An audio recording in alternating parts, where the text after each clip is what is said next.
if Fedor would end up fighting a UFC fighter, it's going to be with Fedor as part of M1.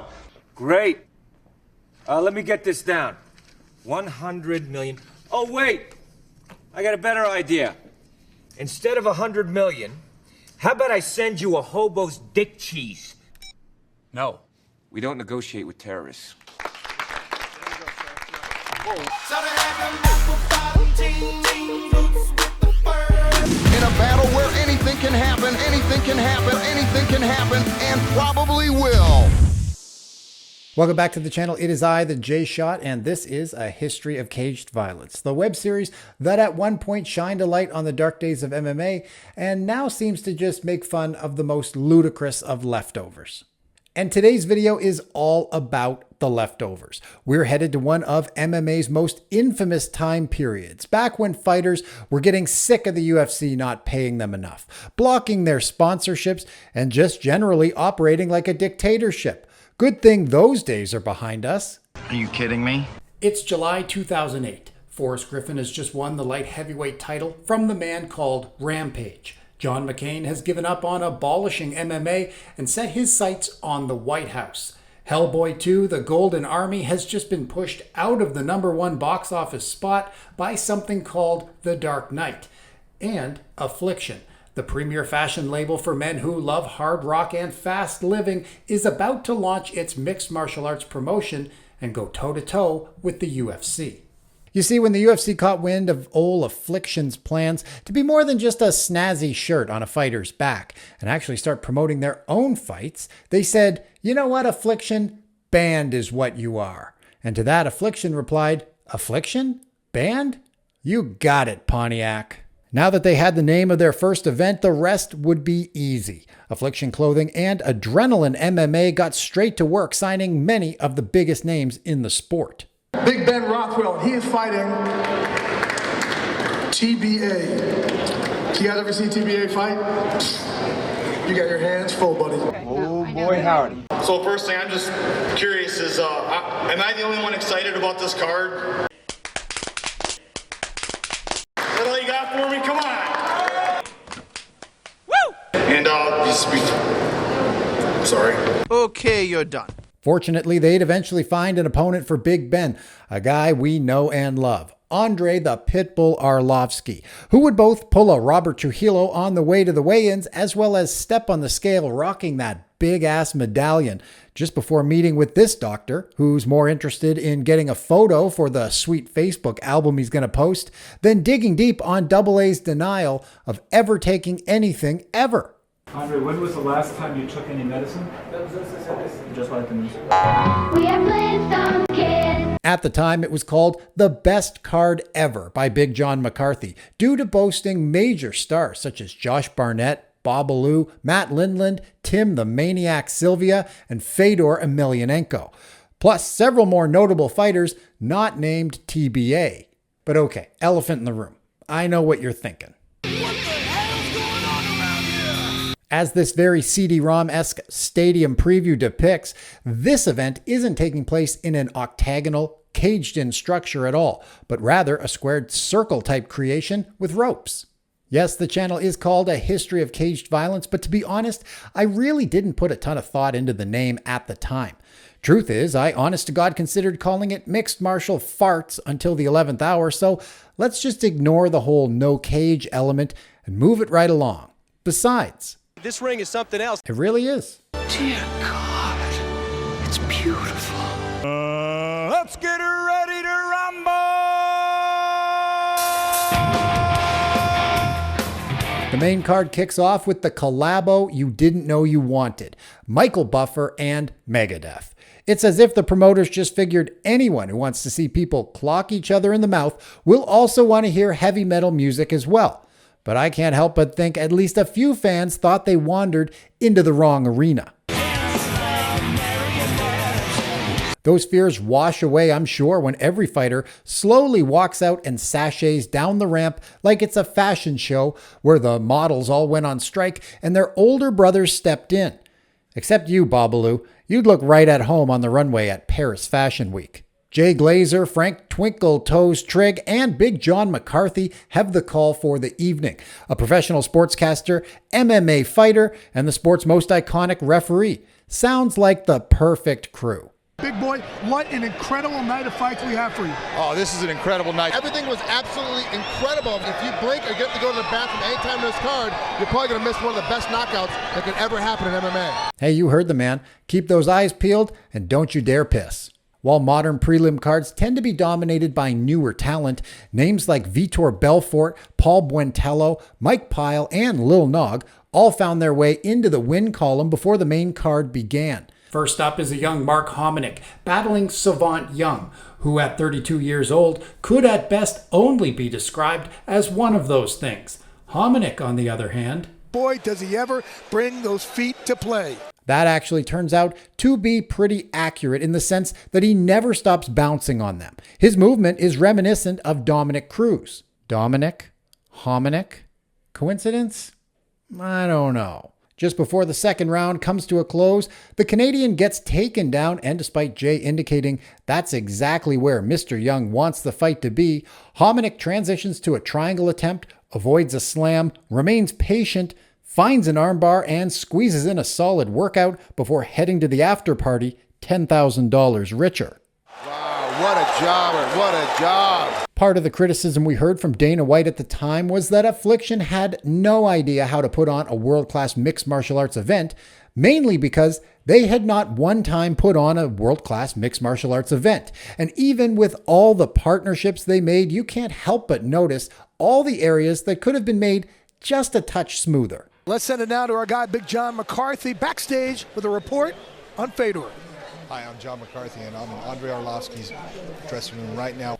Thank you there. All right, thank you there, Big John. I had the wrong Russian guy. It was Arlovski instead of Fedor. Next up, it's the Law, Matt Lindland, who Jay says won silver in the U.S. Olympics, up against Fabio Nagao, who is in no rush to get to the ring. And when he does get there, he makes sure one of his sponsors can't sue him for not wearing their shirt during the walkout. Cue Copperhead Road, it is time to lay down the law. Matt, we have the return of the Law, Matt Lindland. I'm trying to remember here, guys. Who did Matt Lindland fight last? Some big guy who I think I've heard of his name before. I'm not Fedor or something like that. The high-quality commentary just never stops. For example, normally when there's a mismatch on paper like what we have here, the commentators will do their best to talk up the underdog, to ensure the audience doesn't lose interest. But Frank Trigg is not your typical commentator. Nagao is kind of overrated, but against a guy like Matt Lindland, he's overmatched. Then again, professional broadcasters also often switch up the words that come out of their mouths. Coming up next, we have Fabio Nagao, who's training right around the corner from here. Fabio Nagao from Brazil. Well, now he trains right around the corner. Fabio Nagao training out of No Limits Gym right around the corner from here. And refrain from telling just nonsense stories. Frankie Trigg and I went over there yesterday, got a workout in, and I have to say I beat the hell out of Frank, didn't I, Frank? 10 seconds in, Lindland drops Nagao with a punch and starts looking for a choke. On the ground is where they stay for most of the round. In the middle frame, Nagao slows Lindland with some hard shots, keeping him in the corner and teeing off. But again, when Lindland takes it to the mat, it stays there, even when Josh Rosenthal is compelled to take Nagao by the arm and swing him back around into the ring. They should really put up some chain link fence or something. Just a thought. Round 3 is a stand-up war, Lindland the aggressor, but his opponent faring decently until... Chasing him. Whoa! Yeah, that is wood back there. That is unpadded. At this point, it's not going to really make a difference in the fight. Lindland was way ahead on the scorecards, winning by unanimous decision, but it's just one of those aspects where the ring fanboys would have a hard time justifying their preference over the cage. He fought the Law, and the Law won. Matt the Law Lindland. And whenever someone wins a fight, what's the first thing any sensible promotion does? Give them some mic time, obviously. Let's send it now into the ring to Big John with our winner. Oh, who's he? He's with Fabio right now. I'm here with Fabio Nagao. Hey, they're a new organization. They've got to mix it up to stand out. Now, hopefully with Affliction here, he'll be able to fight 2 or 3 times a year. We'll just have to wait and see, I guess. All right, who's up next? Babalu. He'll have to put teaching surfing on hold because it's time to step into the ring with Mike Whitehead. And while it isn't a bad fight, the way Jay joyously describes our old pal Serraldo's mentality during his walk-in, for me, is the highlight. He gets in that ring and he stares you down, as he said, like he just ran my damn dog over, put it in reverse, ran over it again, and ran over poor Sparky once again. Whoa, Mike, better watch out. Once he figures out how to get in the ring, you're in trouble. He looks like he not only hates your guts, but he hates your entire lineage's guts. He was with the black trunks, and there is that stare that we talked about. Scary stuff. Again, it's not the worst fight, but they do stay on their feet for the most part, trading shot for shot with neither ever really getting a major upper hand. And when Babalu accidentally kicks Mike in the head, they both just kind of laugh it off and whisper sweet nothings in each other's ear. Sobral throws a few cool kicks. Whitehead looks to win the fight via Royal Rumble rules, or maybe tie him up like Jake the Snake did to Macho. Would make it pretty tough to defend against strikes. But without that plan coming to fruition, Babalu cruises to the unanimous decision. Big John switches it up and interviews the winner first, who is wearing a shirt so poorly designed it probably made the people at Affliction go, wow, sweet threads. I don't know. I just couldn't put it together tonight. I saw you trying to pass his guard and get it past his leg, but what happened with it? Just like I said, couldn't put it all together. And I can't put together how so much Riz could be contained inside one man. We're halfway through the main card, so you know what that means. Bring on the celebs. The Undertaker, Stone Cold Steve Austin, and 45 himself, the Donald, back when he was known for The Apprentice. Now, if you're surprised to see him in the crowd, you shouldn't be. He's a fight fan and actually a co-promoter of sorts, as in he put in a ton of money or something. Who cares? But as he explains, without him, none of this would even be happening. I seem to get a lot of attention. For instance, if I wasn't here today, you might have maybe one writer, and now the place is packed. And I actually said this room won't be big enough, and nobody believed me. Now, even if his role and purpose aren't, the press conference makes one thing abundantly clear. And that's that nearly a decade before becoming a politician, he'd already mastered the art of talking like one. What's the trunk machine going to bring to MMA? Well, I've been involved in many, many events. I had more Mike Tyson fights than anybody had, and that was when Mike was Mike. Tyson against Spinks, that was my event. Tyson against Holmes. I think Larry Holmes is an example that's going to go. We just had Lennox Lewis on The Apprentice. I think Larry Holmes, we're going to put him on The Apprentice. It's going to be right after the Super Bowl. I thought you were going to say Big Ben Roethlisberger, who's a friend of mine. I'm sure the Pittsburgh Steelers wouldn't be happy, but he's a great friend of mine. He's a golfing friend of mine. I think the beginning of the end for boxing was the 12 rounds. For some reason, they decided to make 15-round fights 12, and I think it personally, I think it really hurt boxing. Boy, I've seen so many fights, and my fights have always been very, even when I fight with business people. Last year, Vince McMahon and myself did a little thing called Battle of the Billionaires. Did anyone ever hear about that little thing? And we had a lot of fun. And Vince McMahon is a great guy. Just when you figure it's back to the fights we go, some more dead air. And then Big Brother Buffer on the mic. Ladies and gentlemen, Megadeth!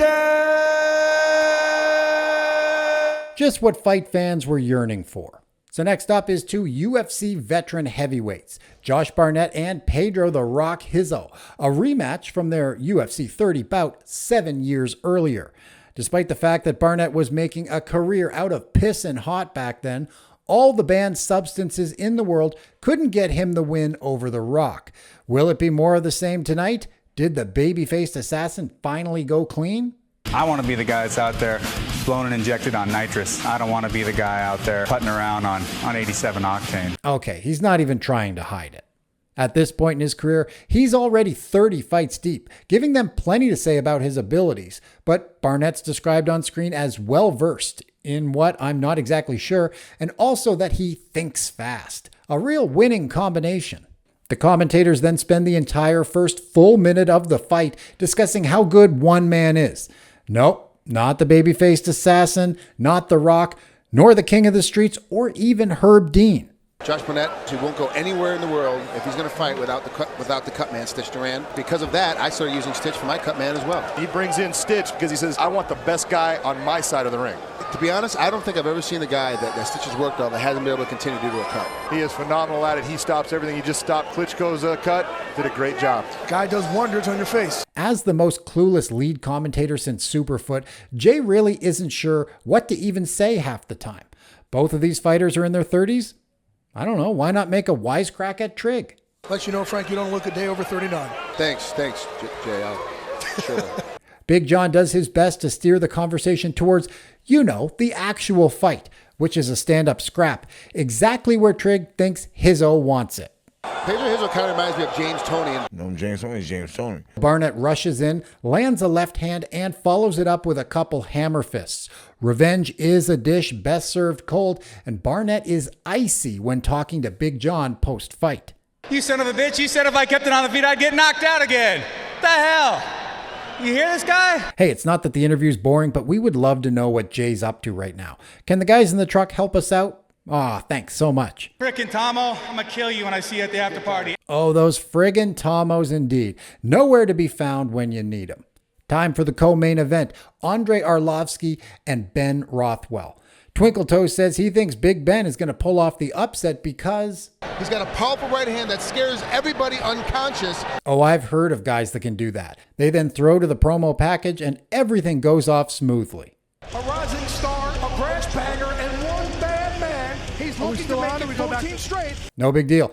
As we know, Big Ben has really got away with words and he'll sell the fight like no other. We got to give the fans what they came to see. And Andre, I'm going to take this out of your ass. You're going to what? You know what? Never mind. Double A is on the way and he's vert fast. And he'll need to be because as Jay so eloquently points out, looking at him, you talked about Ben cooking in his jeans where he looks like he'd like to cook up a little dead meat. As expected, they stick to striking for the most part, but midway through the first round, Arlovski attempts an ankle lock and later unloads a few combinations that surely solidified his domination for the judges. While Big Ben isn't ever completely out of the fight, he never really has a response to the flurries that the fanged fighter hits him with. Another leg lock attempt, though, gives Rothwell the upper hand on the ground, although without much damage being done, they're stood up before the round's out, and at that point, Andre goes to town, looking to either steal the round back or finish his opponent altogether. Rothwell's corner tells him Arlovski's gassed out, but it's only a minute in when he connects with Big Ben's face and disconnects him from consciousness. Okay, on to the main event we go. But first, let's maybe really hammer it over everybody's head that some celebrities decided to show up.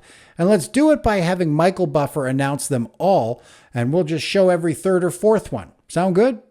From the WWE superstars, Stone Steve Austin. From Major League Baseball, Manny Ramirez. From the world of television, the Deal or No Deal girls in the house. Miss Jenna Jameson. Tito Ortiz. Oh, brother, this guy stinks! It goes without saying that in 2008, MMA wasn't as mainstream as it is today. And although if at the time you asked any fight fan who the best in the world was, they'd likely tell you Fedor, without appearing in the UFC, most casual fans were unfamiliar with the last emperor. Affliction seemed to understand this and did their darndest to explain why you should not only care, but be in awe that he's on this card. Fedor, for people in America who don't know you, maybe they've seen you here, they've seen you fight Pride Fighting Championships, but you are really the toughest guy on the planet. I don't know what's more nonstop, Jay kissing Fedor's ass or the unnecessary camera zooms. Tyson was he seemed just unbeatable. You're more dominant really in this sport than he was in boxing. Do you realize how good you are? You know what? I can fix this. Okay, Fedor, I've got a question for you. I'm very open. Great. Yeah, that's the way to be. So, is there anything that ever makes the toughest man on the planet feel sad? I think it's impossible that everyone to think that everyone likes me. Oh, you poor thing. Hey, you know what? What do you say you go to the UFC, fight the best in the world, you know? You're not just looking to get matched up against hand-picked guys you know you can beat, are you? All right, let's get back to the arena and one last time get our money's worth out of Megadeth.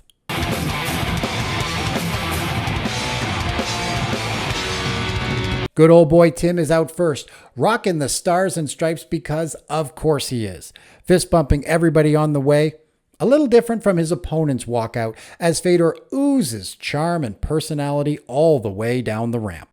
For those of you who have never seen Fedor before, it's a little weird because he looks like he just woke up. But fortunately for Affliction, their golden boy comes to life at the right time.